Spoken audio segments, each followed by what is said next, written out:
Las células del sistema inmune son muchas, complejas, y vamos a ver lo más importante de ellas. La pregunta 26.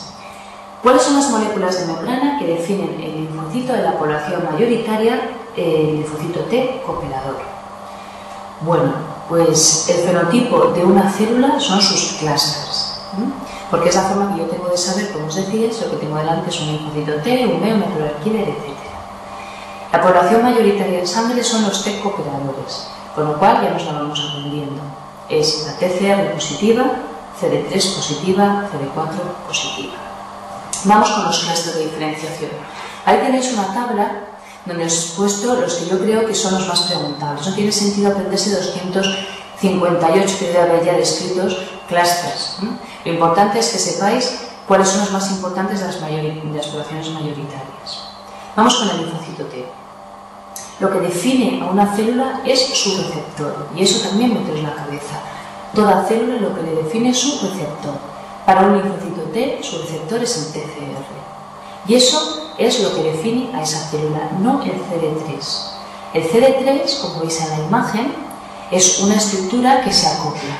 Las cadenas alfa y beta serían el TCR. Eso es como, digamos, la fracción FAB de la inmunoglobulina, es con lo que se va a reconocer el antígeno. Pero todas las funciones de activación se van a llevar a cabo justo con el CD3. El CD3 son esas cadenas que se ponen a los lados del TCR y que son las que van a activar. Lo que pasa es que es muy complicado en un laboratorio conseguir monoclonales contra el TCR. Actualmente ya se tiene, pero cuando se empezó no se tenían. Así que lo que se hizo fue monoclonales contra esa molécula que siempre va acompañando al TCR, que es el CD3. Porque un TCR sin el CD3 no funciona, porque no reconoce el antígeno. Y un CD3 sin el TCR no es nada, pero el TCR sin el CD3 tampoco. No basta solo con reconocer un antígeno, también hay que ser capaz de activar la célula. Entonces, van siempre juntos, van de la mano en cualquier célula funcional. Por eso al final, lo que nosotros utilizamos para saber que lo que tengo delante es un linfocito T es el CD3, porque era lo más sencillo. Pero si me preguntaran a nivel teórico qué es lo que define a un linfocito T mejor, lo más propio, como está el TCR en las respuestas, es el TCR. Otra cosa es que normalmente no lo pondrán y pondrán el CD3, ¿vale? Que es como la pregunta 35. El receptor de la molécula TCR se expresa en membrana asociada a otra molécula tal cual es, pues el CD3, ¿vale? Pero lo que más define a un linfocito T es su TCR. Vamos con los clústeres otra vez. Hemos visto TCR y CD3 para el linfocito T, pero el linfocito T tiene otros muy particulares que también le definen, no tan buenos, pero que cuando los vemos dices, esto lo más seguro es que sea un linfocito T, como son el CD4, típico de los cooperadores, el CD8, típico de los citotóxicos, y luego el 2, el 5 y el 7. Los primeros números en general son para el CD3, fue el primero que se describió en sus clústeres y el que más se estudió. Por eso los primeros números de los clústeres, siempre que sean números bajitos, es más probable que sea el CD3. Vamos con el linfocito B. El linfocito B le pasa lo mismo. Lo que define un linfocito B, lo más típico de un linfocito B, es su receptor, el BCR. Lo que pasa es que le pasa como al TCR. Era complicado conseguir monoclonales, era difícil verlo, entonces siempre va de la mano de otra molécula que es el CD19. Por eso al final asociamos linfocito B con CD19, pero lo más definitorio es el BCR, que era una IgM monomérica en su membrana. Luego aparte todos, después del 19, 20, 21, 22, 23, esos, los que van todos seguidos de corrillo, son los del linfocito B.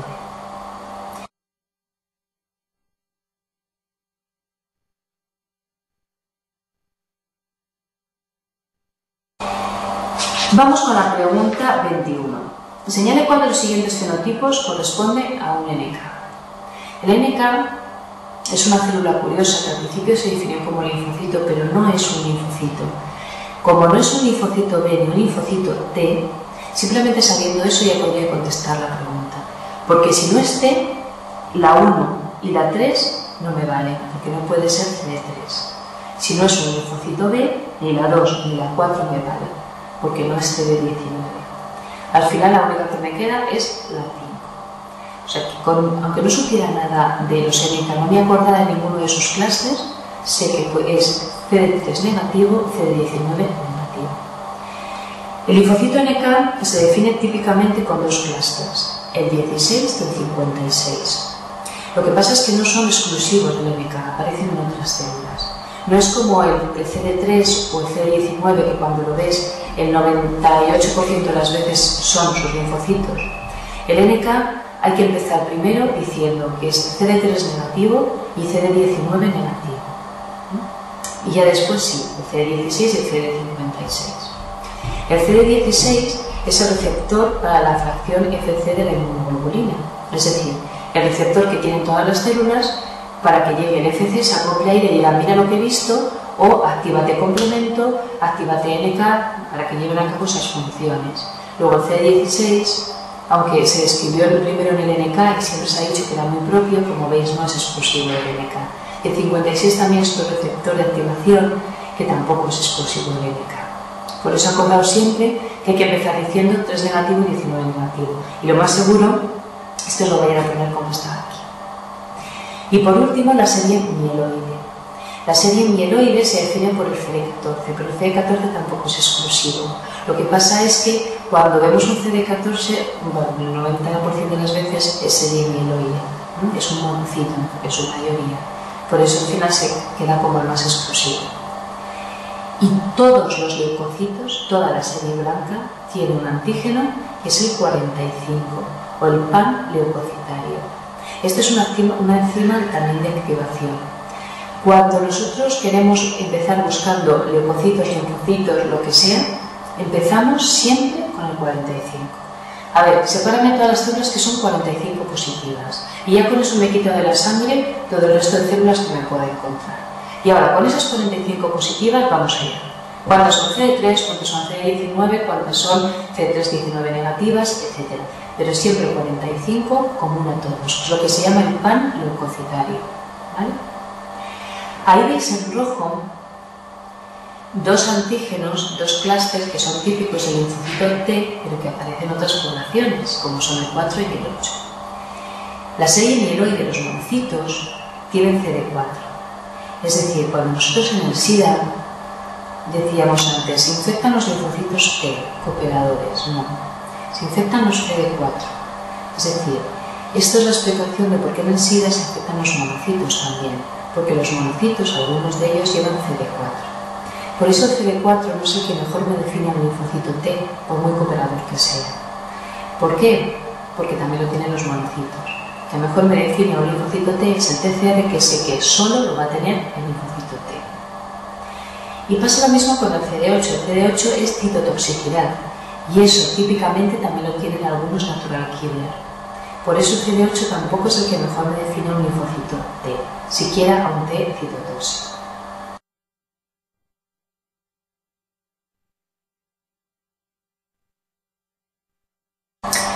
Cuando me dicen la pregunta 32, ¿cuál es el subtipo de linfocitos más abundante en la sangre de una persona sana? La respuesta correcta es la 1, los linfocitos T cooperadores. Pero si me dijeran T cooperadores y en otra respuesta me pusieran CD4, tendría que poner CD4. Esos son los más abundantes, porque entre cooperadores y monocitos la mayoría de una persona sana son CD4 positivos. Ahora, si me preguntan como subpoblaciones, entonces sí, los T cooperadores. Evidentemente, los mayoritarios. Si me preguntan por clúster, siempre el CD4. Bueno, yo creo que con esto los clústeres, yo me centraría en estos. Podéis estudiar todos los que queráis, en el manual hay alguno más, pero creo que estos son los más importantes, porque son los más preguntables. Y si os digo, no tiene sentido memorizar un listado inmenso de cosas que a lo mejor no os preguntan. ¿Vale? Vamos con los porcentajes celulares. Hemos visto que en una persona sana la mayoría de los linfocitos que tiene son los T cooperadores, si me lo preguntan como subpoblaciones, o CD4 si me lo preguntan como clústeres. Los porcentajes de las células son aproximadamente entre el 75 y el 85% para el linfocito T. Y como habíamos visto, la mayoría CD4. se dice 2 a 1, CD4 a CD8. El cociente CD4-CD8 es 2 a 1 aproximadamente. Ahora bien, otro concepto importante, no todos los CD4 son cooperadores. Aunque el 98% de ellos lo sean, no siempre se comportan como cooperadores. Mirad, cuando empecéis la residencia, una de las frases que más se oye cuando llegan y te dicen tienes que hacer esta guardia, tienes que hacer esto, te ponen un marrón, es por necesidades del servicio. Esto hay que hacerlo por necesidades del servicio. Pues con el sistema inmune pasa lo mismo. Cuando hay necesidades en el sistema inmune, un CD4 puede convertirse en citotóxico y un CD8 en cooperador. No es lo habitual, ocurre muy pocas veces. Pero si alguien me pusiera una pregunta con muy mala uva y me quisieran decir ¿todos los linfocitos CD4 son cooperadores tal? No son cooperadores, todo en circunstancias pueden llegar a ser citotóxicos. Igual que los CD8 pueden ser cooperadores, siempre por necesidades de servicio. El linfocito B y el NK, como veis en la tabla, tienen el mismo porcentaje. Es decir, que el linfocito B es una pequeñita excepción por citomía, pero tenemos tanto linfocitos B como NKs. Así que, ved que la población mayoritaria es el linfocito T.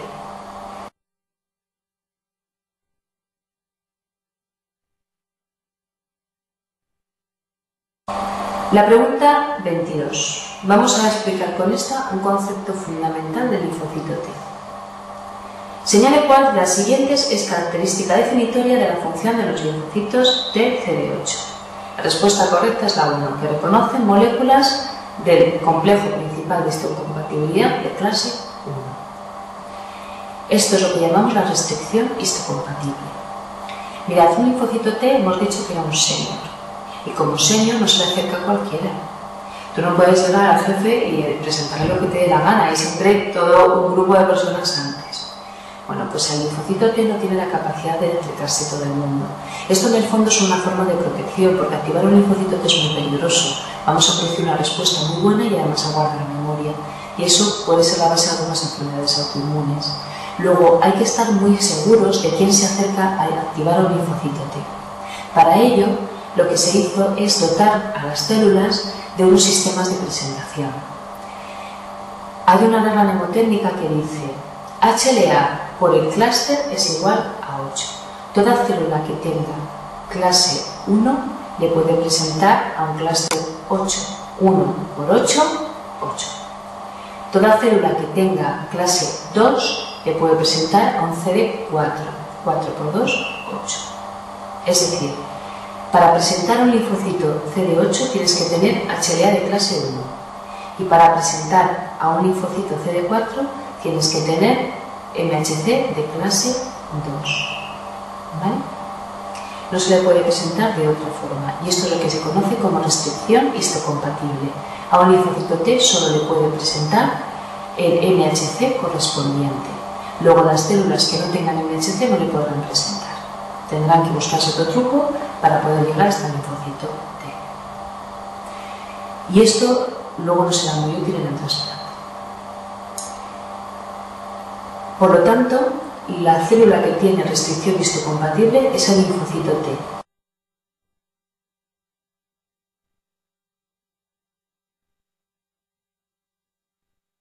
Vamos con la pregunta 28.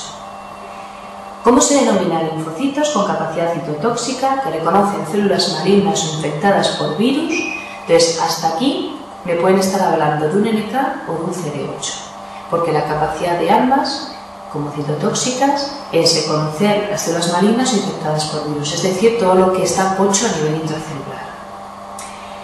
Sin utilizar la restricción histocompatible clásica. Entonces, ahí me están diciendo que no tiene restricción histocompatible, luego eso es el NK. El NK es una célula fascinante, es una célula muy primitiva, pero completamente necesaria. Esa nació para matar. O sea, el NK es la célula brutal, los marines, lo que hay que mandar para destruir, pero que son necesarios para hacer una respuesta rápida y muy efectiva. Y de hecho, muchos tumores y muchos virus, todas sus sesiones libres de los NKs. El NK tiene 3 receptores básicos: el receptor CAR, el receptor KIR y el receptor FC, que habíamos visto que era el CD16. Bueno, ¿cómo actúa un NK? Mirad, el NK va siempre rastreando, está siempre en alerta y va con su receptor CAR. El receptor CAR es el receptor activador del killer. Como veis, el nombre tampoco se busca mucho las triquiñuelas para ponerlo. El receptor CAR va buscando y de repente ve algo que le llama la atención en una célula. Y entonces se une a eso que le llama la atención, a ese antígeno, se acopla y manda una señal de activación. Y todo el NK se prepara para matar esa célula. Pero en el último momento le pregunta al KIR, que es el receptor inhibidor del killer, dice, oye, ¿puedo matar realmente a esta célula? ¿La debo matar? Entonces el KIR rastrea la superficie de esa célula buscando el MHC de clase 1. Si lo que ve le gusta, es decir, ve que ese MHC de clase 1 propio, que el antígeno que le están presentando es nuestro y que la célula está bien, entonces le dice al CAR, no, esta célula es nuestra. Te habrá llamado la atención porque se parecerá a algo que deberías matar, pero esto tienes que dejarlo. Entonces el NK se libera de esa célula y se va a por otra. Ahora bien, si al KIR no le gusta lo que ve porque no encuentra la clase 1, que eso era una forma que tenían muchos virus, lo que hacen es que internalizan clase 1, pues para eso tenemos el NK, para que no nos engañe. Si no veo la clase 1 o el antígeno que me presentan no le gusta porque dice esto no es mío, entonces le deja actuar al CAR y el natural killer mata esa célula. ¿Y cómo la mata? Pues tenemos dos formas de matar. El sistema inmune, evidentemente, al final tiene que matar. Eso lo sé. Y para ello se ha buscado sus formas de matar. Podemos matar más a lo bruto, como hace el NK, un poquito más sofisticado, que suele ser el mecanismo de los CD8. ¿Cómo mata un NK? Pues un NK, al fin y al cabo, es una célula cargada de enzimas citotóxicas muy agresivas. Lo que va a hacer es, una vez que el CAR se activa, libera todos esos gránulos que tiene en su interior y echa todas esas enzimas que básicamente nos tienen que sonar dos, perforinas y granzimas. La perforina, como su nombre indica, os podéis imaginar qué es lo que forma poros en la superficie de esa célula. Va perforando y da lugar a poros. Solo con eso ya bastaría para matar una célula, pero por si acaso, por esos poros entran las granzimas. Las granzimas se van al núcleo y lo que hacen es activar la apoptosis de esa célula. Y así, muerto el perro, se acabó la rabia. Se mata la célula desde el núcleo. No hay forma de que la célula ya se libere de esa señal de muerte. Y como veis, es una forma bastante limpia, donde no se produce inflamación, porque es por apoptosis, y nos hemos quitado una célula, poco agresivamente, pero bastante eficazmente.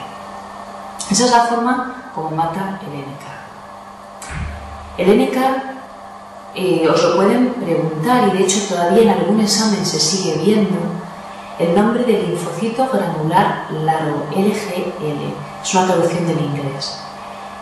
Realmente, cuando os pongan LGL o linfocitos granulares largos, o grandes, que es como viene la respuesta en la pregunta 28, la 5 pone linfocitos granulares grandes o largos, os lo pueden poner de las dos formas, porque como os digo está traducido del large en inglés. Entre paréntesis os pondrán NK. También pueden poner natural killer y entre paréntesis LGL. Esta es una terminología antigua porque ya, la verdad es que desde hace mucho que se denominó natural killer y se ha dejado siempre como NK, pero todavía, sobre todo en algunos textos anglosajones, se sigue viendo el LGL. Cuando se les vio por primera vez, se vio que eran como un linfocito muchísimo más grande y con un citoplasma, microscopía electrónica, se ve que está pues, con todas esas enzimas cargado, con muchos gránulos. El linfocito granular grande o largo. Entonces, eso luego ya se vio cuando se vio sus funciones tal, y se puso el nombre natural killer, porque es algo que responde mejor a sus funciones. Siempre es mejor intentar llamar las cosas por las funciones que tienen. Os digo que os lo podéis encontrar en las dos formas y que no os líe porque están haciendo referencia a la misma célula.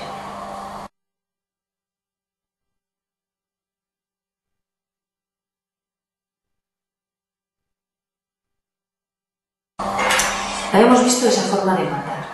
Vamos a ver la forma más fina. En la pregunta 31 dice: la apoptosis o muerte celular programada puede ser inducida por la interacción de determinados coreceptores de membrana. Señale cuál de los siguientes cumple esa función. Hemos visto que se puede matar a una célula descargando sobre ella toda una maquinaria enzimática, como son las perforinas y luego las enzimas, que al final activan la apoptosis desde el núcleo. Pero yo tengo otra forma de activarla desde la membrana sin tener que ni siquiera ensuciarme las manos. Basta con que llegue, toque a un receptor en la membrana de esa célula y ese receptor es el que se encarga de activar la apoptosis a nivel del núcleo.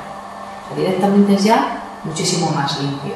Esto es el mecanismo que suelen utilizar normalmente los CD8, los linfocitos T, pero un poquito más selectos. Y es el mecanismo que conocemos como FAS o FAS ligando. Y os presento, amigos míos, al FAS, que es la respuesta 3, CD95-95 ligando. FAS, FAS ligando. El FAS es un receptor que es 95, que se encuentra en la membrana de casi todas las células del sistema inmune. Sobre todo cuando se activan, pasan 95 a su membrana. Esto es una forma, primero, fisiológica y segundo, necesaria. ¿Por qué? Mira, cuando se produce, os decía, cuando esta respuesta inmunológica, primero, a lo mejor tengo que llegar a matar una célula que me va a reconocer un antígeno propio, con lo cual al final me interesa que esa célula tenga el FAS, yo toco FAS y esa célula muere. Por otro lado, me va a servir para matar las células infectadas. Si tienen FAS, directamente mueren. Y cuando quiero acabar con la respuesta inmunológica, cuando os decía el linfocito T va y dice tú a morir, tú a memoria, tú tal, bueno, pues la forma de morir muchas veces es con FAS. Como han sacado FAS a la membrana, el linfocito T toca ese FAS con su receptor y entonces esa célula entra en la apoptosis. ¿Cómo se activa FAS? Pues con el FAS ligando. Los linfocitos que van a matar a los demás llevan FAS ligando y entonces con el FAS ligando tocan al FAS de la célula que quiero que muera y esa célula muere. El linfocito T CD8 tiene el FAS ligando, toca a la célula que cree que es tumoral y la mata. Es una forma de matar que es muy fisiológica y muy utilizada por el sistema inmune. Desgraciadamente también es muy utilizada por los tumores, que a veces lo que hacen es sacar FAS ligando su membrana, de tal forma que cuando se acerca al sistema inmune, un natural killer o un CD8 a ver qué está pasando ahí que no le gusta, sacan FAS ligando y entonces tocan el FAS de la célula del sistema inmune. Entonces la que muere es la célula del sistema inmune.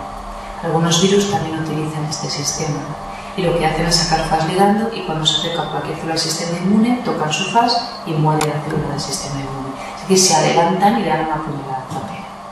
¿Vale? Claro, es que tenemos dos formas los citotóxicos de matar. Racimos perforinas, más utilizada por los NKs, y el FAS, más utilizado por el CD8. Lo que no significa es que NK también tiene FAS y el FAS ligando también lo utiliza y el CD8 también tiene enzimas y perforinas. Pero normalmente se especializan en una forma de matar concreta.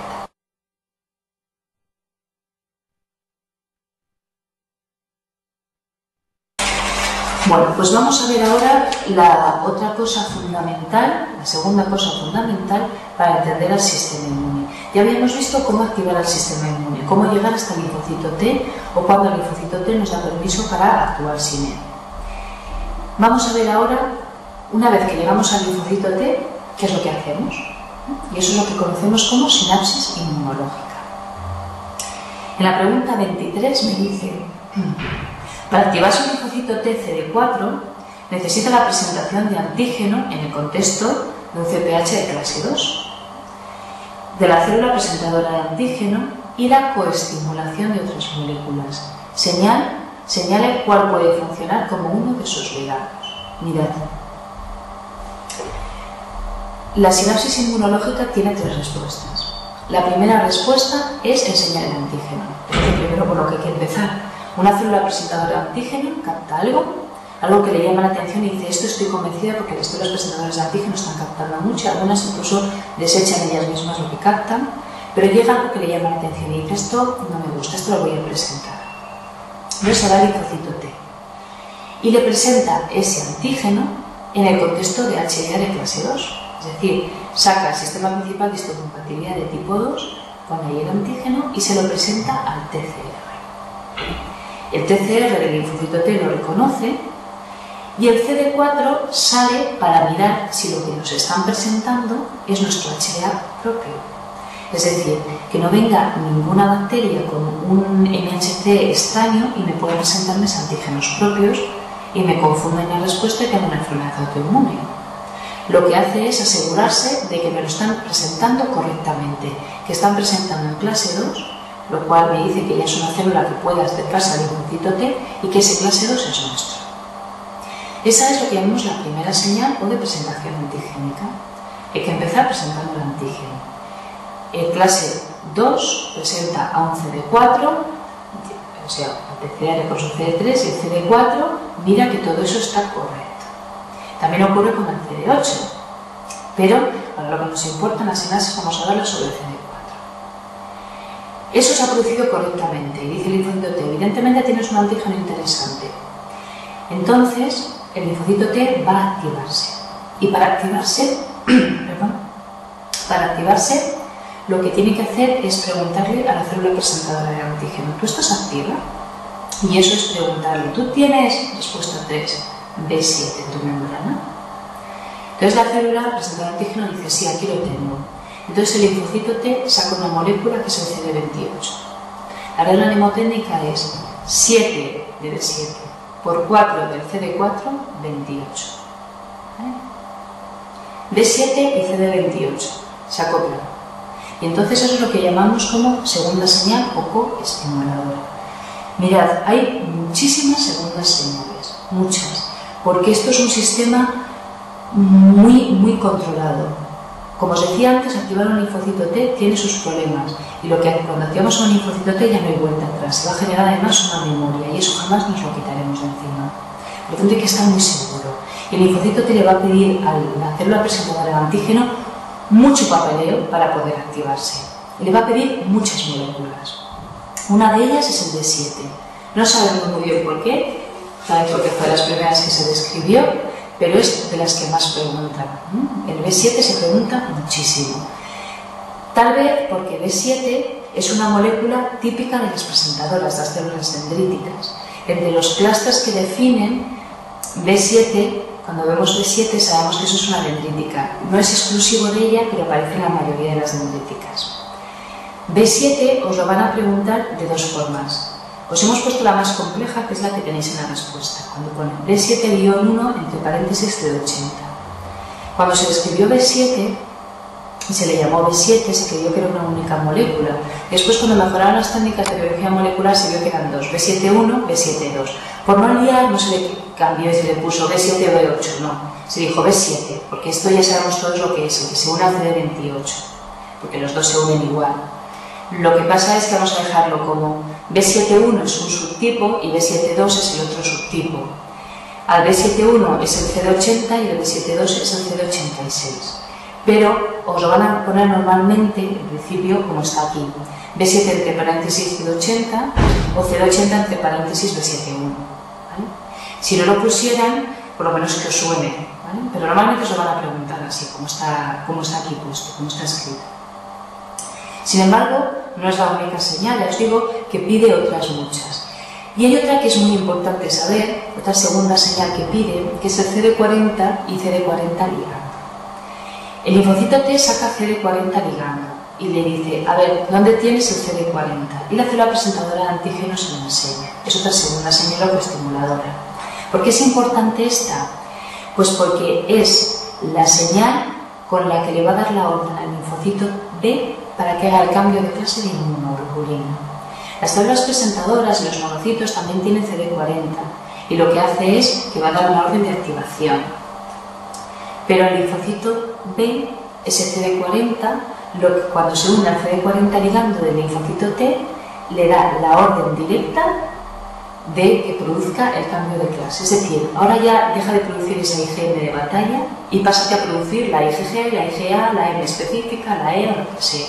Ya luego te diré cuál es la mejor.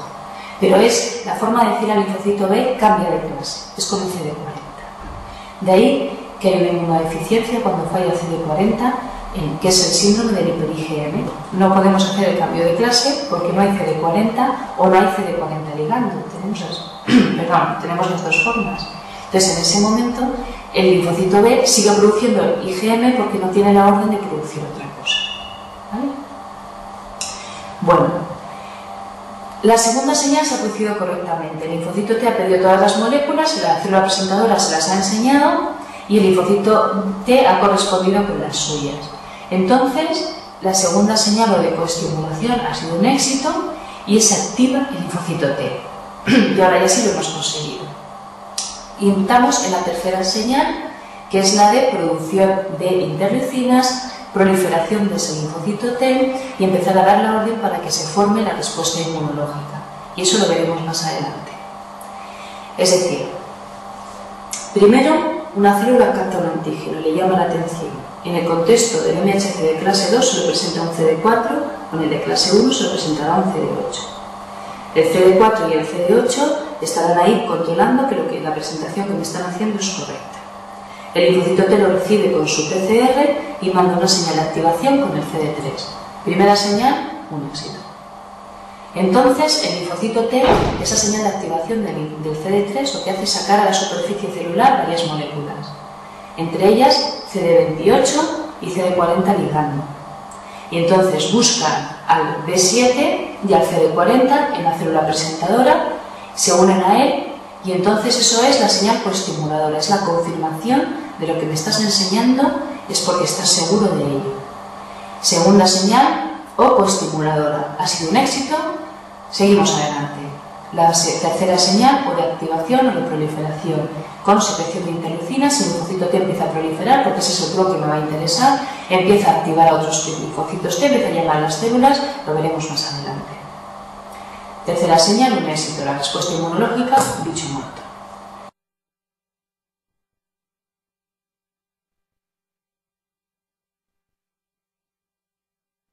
Ahora bien, resulta que cuando están en ese papeleo de la segunda señal, hay un fallo. Vamos a verlo en la pregunta 25. La estimulación antigénica a un linfocito T en ausencia de coestimulación, vaya. Ahora resulta que cuando han presentado el antígeno, el linfocito T empieza a pedir esas moléculas y no existen. No hay ni B7, o no hay CD40, o no hay, os digo, hay varias moléculas que se tienen que solicitar, pero no vamos a verlas por no leerlas. Entonces, ¿qué ocurre? Ese linfocito T no se puede activar, pero tampoco me interesa matarle. Vamos con el segundo concepto de tolerancia. Mirad, habíamos dicho que nosotros, para poder reconocer a tantísimos antígenos, nuestro TCR tiene que reconocer antígenos propios. Y es el precio que tenemos que pagar para tener unos receptores tan sumamente buenos. Por eso, todo el sistema inmune está muy controlado y hay una regulación muy precisa. Por eso se piden tantas señales de coestimulación, tanta segunda señal, porque si no, no tendría sentido andar mareando la perdiz tanto. Es una forma de control. ¿Qué ocurre? La célula presentadora de antígeno ha captado un antígeno que no debería haber captado, porque es que resulta que es el páncreas.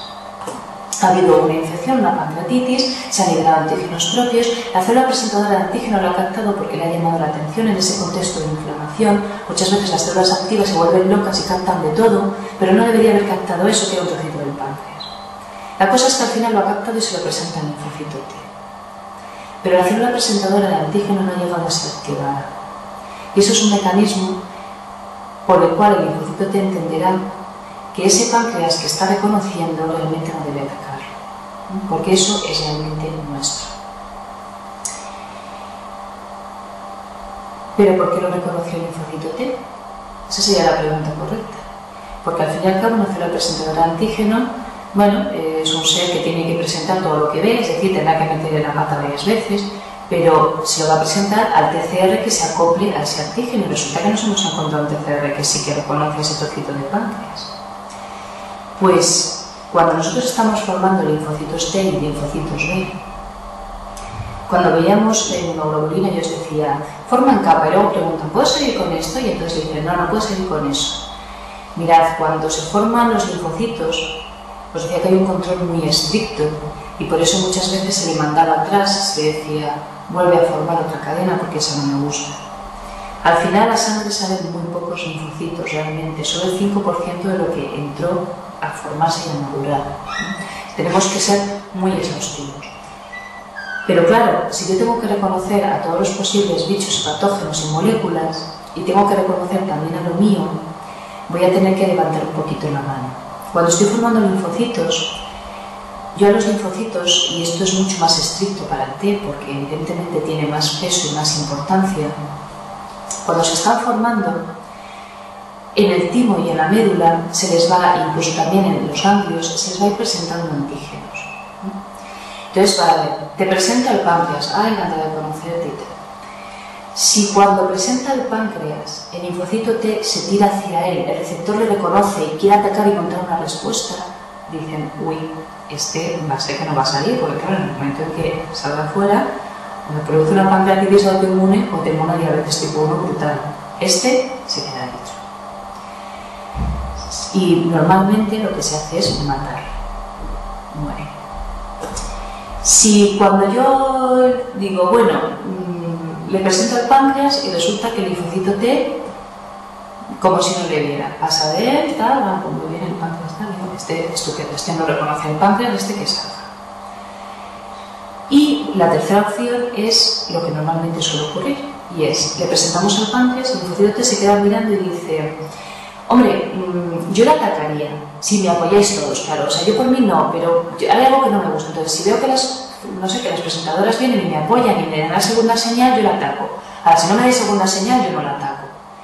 Entonces, ese estado de incertidumbre es lo que el sistema inmune puede controlar, porque para eso tiene la segunda señal. Y dice, vale, te voy a dejar salir la sangre porque reconoces un poquito al páncreas, pero a cambio eres magnífico contra un Staphylococcus aureus. Entonces, pago el precio de tener un linfocito T magnífico contra el Staphylococcus aureus a cambio de que me reconozca un poquito al páncreas. Por eso, le voy a dejar salir la sangre.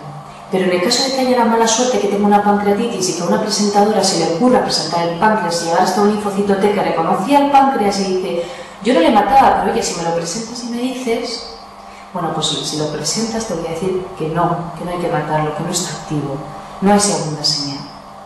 Pero no te quiero matar, tú eres un linfocito T que ha salido fuera, y si ha salido fuera es porque tienes una función, y el día que entre el Staphylococcus aureus quiero tenerte aquí.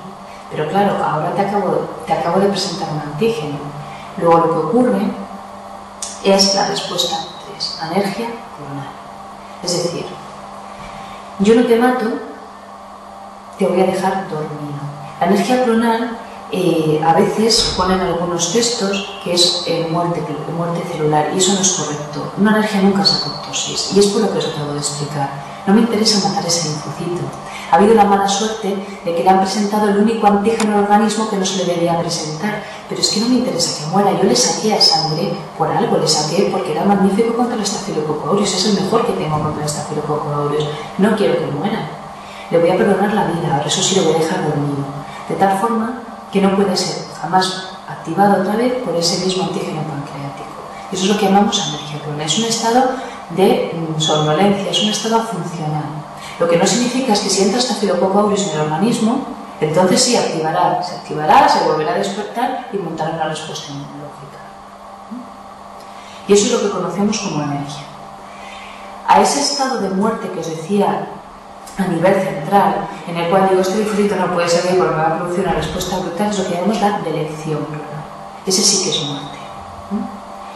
Y el otro mecanismo de tolerancia, hemos visto anergia, hemos utilizado normalmente a nivel periférico, delección, que sí que es muerte, hemos utilizado normalmente a nivel central, y el tercero es la supresión.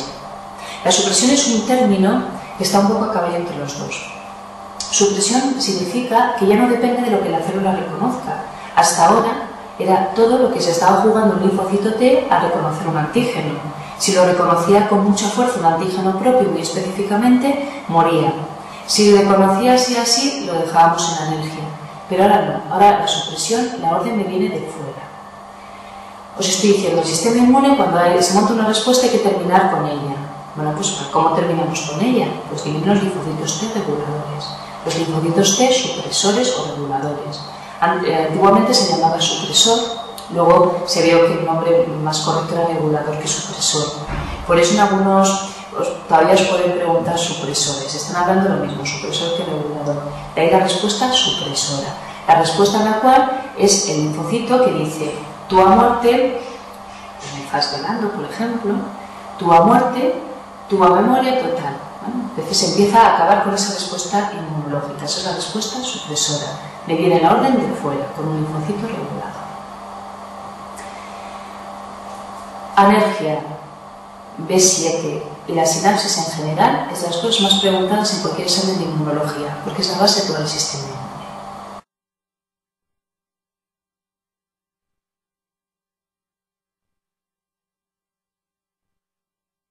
Y os había dicho, ¿qué ocurre cuando el linfocito T se activa? Proliferación, secreción de interleucinas, activación de la respuesta inmunológica.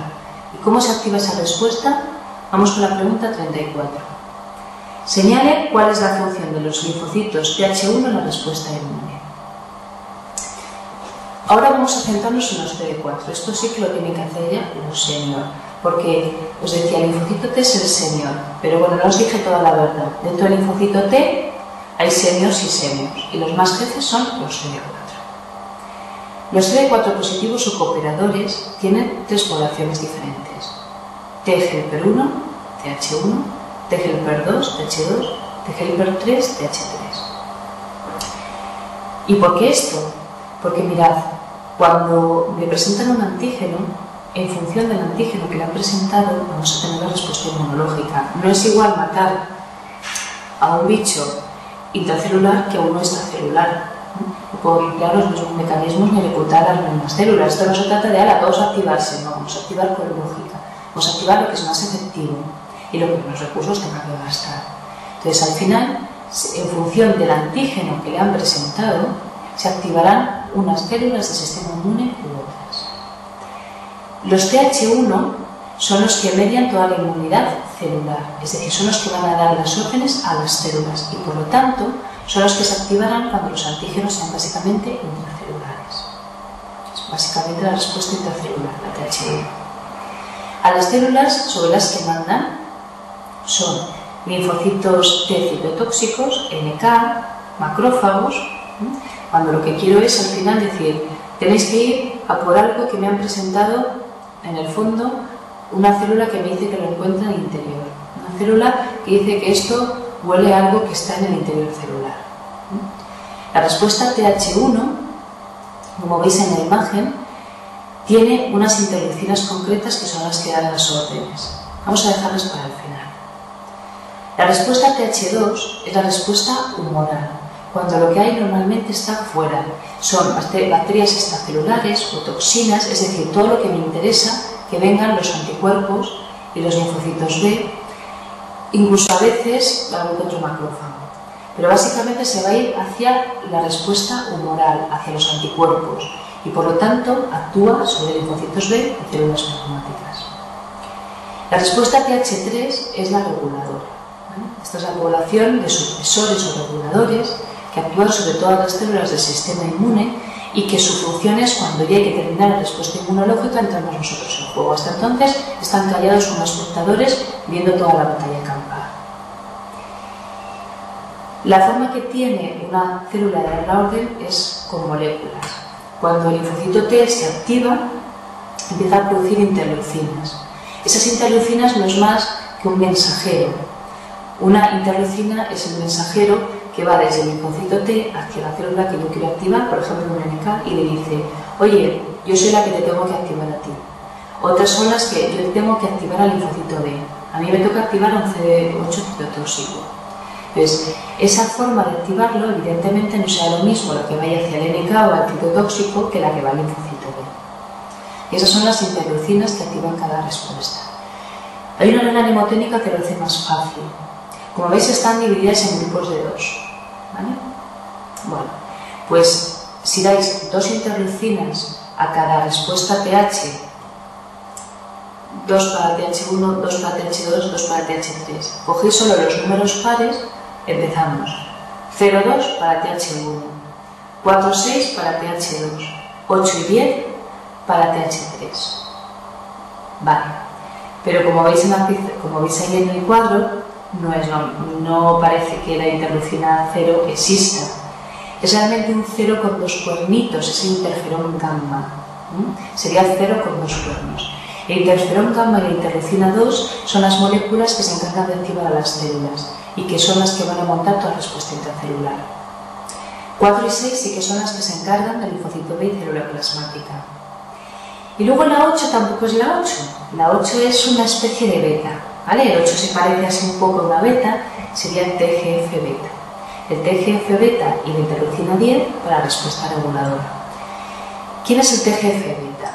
Mirad, el TGF-beta se le llama comúnmente el domador de fieras. Es la interleucina más potente supresora que tenemos. Tú en un cultivo echas TGF-beta y todo se queda quieto ahí, pies quietos, ahí no se mueve nadie ni se activa nada. De tal forma que cuando aparece TGF-beta, entonces todas las células del sistema inmune se quedan quietas paradas esperando porque saben que llega la hora de morir y que va a haber órganos por ahí que va a haber que cumplir. Desgraciadamente, también los tumores se lo conocen. Y los tumores, como por ejemplo algunos de mama, son grandes secretores de TGF-beta, de tal forma que cuando las células del sistema inmune llegan, ahí no pueden hacer nada porque está todo inundado de TGF-beta. Algunos virus también utilizan y se pegan TGF-beta para producir toda la inhibición de los natural killer y que nos acerque a ellos. Así que, como veis, TGF-beta es un arma de doble filo, es una herramienta muy potente. Lo veremos más tarde, más adelante volveremos sobre ella. Esto también es muy preguntado y estas interleucinas las tenéis que saber. En la respuesta inmunológica entran muchas más, pero yo creo que estas son, en algún momento si alguien nos pone en una respuesta donde, y nos pusieran TH1 y os pusieran donde entran TNF-alfa, interferón gamma, la pondrían, o interleucina 2, o sea, aunque os pongan otras de respuesta TH1 os pondrían alguna interferón gamma o la interleucina 2. Si pusieran de respuesta TH2, la 4 por lo menos la pondrían porque es la fundamental de la respuesta TH2, con lo cual con que sepáis esta, con esa regla mnemotécnica que es más fácil, que a lo mejor os parece una tontería, pero os aseguro cuando estéis haciendo un examen, en ese momento visualizar los pares con en grupos de 2 por orden TH1, 2, 3, os puede ayudar a saber en qué respuesta os estáis jugando.